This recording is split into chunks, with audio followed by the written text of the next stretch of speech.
Hey friends, if you are back for another visit, welcome. I'm usually not on this side of the camera. I'm always busy creating art and just making the videos in between my customers' work, but I just wanted to pop on and say hi. And we do appreciate you being here. We are a volunteer show that is based in Bethel Park, Pittsburgh PA, and BPTV. And that is on a couple different channels, greater Pittsburgh area, and then also on my YouTube channel, which is here, Maria's Ideas Art. So we filmed this at our studio in the Southside Slopes of Pittsburgh, where I started my business 44 years ago, Maria's Ideas. Same location, which is fun. And so I guess I just want to say, don't ever let anyone say you can't do something. I'm celebrating 44 years as a professional full-time artist in Pittsburgh. I was told I'd never make it, not by my family. My family was always encouraging, but some other professionals were not, as I was getting to the point where I was graduating and trying to figure out what I wanted to do. So anyway, I've been teaching for quite some time. I teach at the National Aviary. I volunteer teach at Little Sisters of the Poor. I've done classes for the Pittsburgh Penguins, the Pittsburgh Steelers, all different types of events, PPG paints and such. But we are going to start having some classes at our studio too. Very small, intimate classes, 5 to 8 people, more intuitive classes where I help you kind of develop your own style as well. But today, this is the short tutorial for this episode, which is episode 42, Giraffe Snack, and you'll see why the giraffe is eating a Twinkie. That is, I designed these for our guests, and we try to focus on people that are just doing good things in the community, in the area, and who knows, maybe someday someone you know will be on the show. But thank you so much. I hope this inspires you to get creative. And anyway, that's it. Art and music, it's all good for the soul. So let's get started here and then make sure you check out the video for the show. Okay, bye. Okay, let's get started drawing this giraffe. All right, so this is a technique where you can scale something from a smaller size to a larger. All right, now the only thing that's very important is the proportions. This is a rectangle, this is a rectangle. This is roughly 5 by 7, and this is 11 by 14 panel canvas I wrapped with paper. So you just want to make sure that your proportions are similar, or as you use this technique, it's not going to work for you. All right, let me see if that's a little bit better there. All right, so what I did was I divided this. So you can pretend like I drew this on this paper because I didn't want to draw directly on my canvas and maybe mess it up.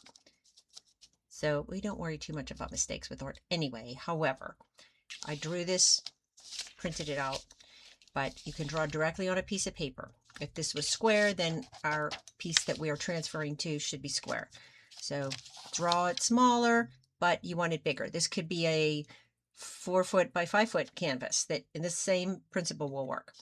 So draw that and then divide it in half again, and fold this vertically and horizontally twice. So you end up with 16 rectangles. So now I'm going to draw 16 rectangles on the surface. So you can get a ruler, you can get a measuring tape.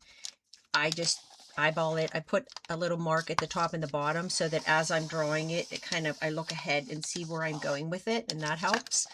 And then I will do the same with the horizontal lines. So vertical and horizontal, and then divide each one in half again, horizontally and vertically. All right. So this is going to give us the same number of rectangles. These look a little bit shorter up there, but that's okay.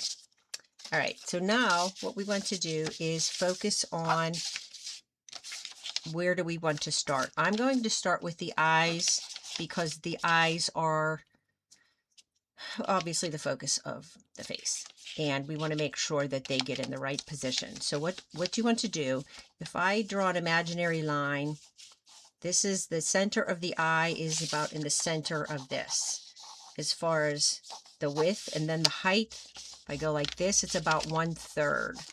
So this is going to put the eye right around there. And giraffes do have very large eyes, so you can exaggerate this. You can make it more whimsical. This one's over further. You can see the placement of it.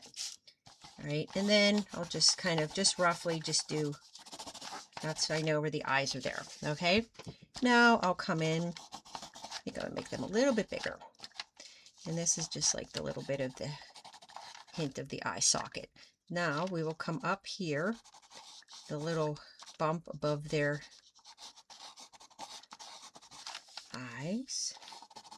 Okay, and then this goes up. So a lot of people refer to these things on their head as horns, but they're not really horns. They are hardened cartilage called ossicones. And if they have, according to the internet, if they have more of the tufts like this at the top, it's probably a female. And if it's simpler, balder, not so fluffy, that tends to be the male. Okay, and let's see. So the ears, so you can see I just kind of got an idea. You can just refer back to your lines. You can draw another line. You can divide these into each one into 4 more rectangles, and that helps too if that makes it easier.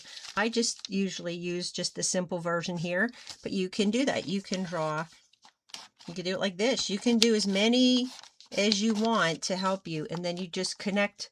It's kind of like connect the dots in a way. You just look at each rectangle or square and then just repeat that same thing. Now the ear, I'm coming up here. I'm going to make it a little bit bigger than it looks here. All right, so again, you can do something like this too. You can do a diamond shape. That might help you if you just do something like this. This line ended up being up a little higher, so that's why mine is above the line that it shows on here. But you adjust things as you go. So because I didn't measure, that's why it's doing it. So I'm just adjusting for that. So then I can do some contour lines, and all of the detail gets applied when you are painting. You have a little bump here. I still feel like these ears should be bigger, but on here I like it, on this not so much, but like I said, you can adjust yours. All right, the nose, the little nostrils, the one is roughly on this line. The other one is here. Okay, that's where these go. And again, you can, let me snitch colors here. You can add all the detail as you paint. That one was not showing up too good. Let's try this one. Okay, it's here. And then we will connect. Let's see, we have this little part of the mouth, and then this comes down here. So his mouth, her mouth, is up higher on this end because she's eating the Twinkie. And if you watch the show, you will see why did we do this with the Twinkie. So I do create all of these designs. They are my original designs, and I create them to fit my guests. So we have many interesting people on the show. It's a lot of fun, and I like to create something special for each one. All right, that's her little Twinkie. Gets a little bit wider as it comes out here. Okay, and then the tongue. It's under their very long tongues. If you ever go to the Pittsburgh Zoo, I painted Socks and Lewis inside the Jamba Grill. I did the Simon exhibit, the murals there, Kids Kingdom. That was a project with kids that helped us paint those, but I designed them. The fence area. Yeah, Simon exhibit, a lot of different things over there. Projects with PPG paints and all. It's been a lot of fun. Okay, let's see. So we have our Twinkie. So you can see I'm just referring back. Now let's see, get this other side. of her face. So this comes down here and over here, right about where it comes out here. Comes out a little bit and goes in. And then the neck, they have 7 vertebrae in their neck. I think we do too. This, you get, again, the detail whenever you paint. So, and then you just look at it. It might need some adjustment, but you could see, and then if you're filling in these were actually like an Oreo, but I would do that whenever I painted it. So you could see it's not too difficult to use this technique.